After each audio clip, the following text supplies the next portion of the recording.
Ja?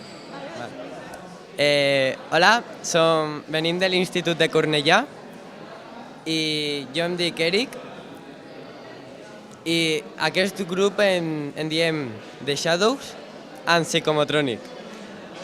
I aquest es diu Alejandro Martínez, Samuel, Ashley y Valeria.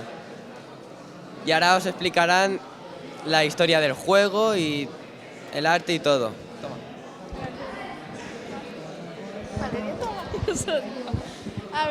A veure, el joc es tracta de que un personatge, que és un nen,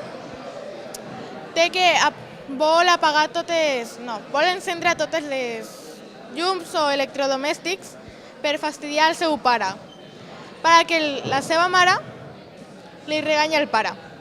I el pare té que apagar tots perquè el nen no gasti energia. Per veure els personatges vam utilitzar una aplicació que es diu Pixel. També per passar-li fotos vam utilitzar el Gmail, el Pinterest i el Pantusai per dibuixar, per retocar tots les imatges del fons del joc. I per fer el joc vam utilitzar el Scratch. Com havia dit l'Àlex, vam passar les fotos per Gmail i ara mateix l'estan editant el joc i a veure si avui acabem el joc i ho podem presentar. I ja està.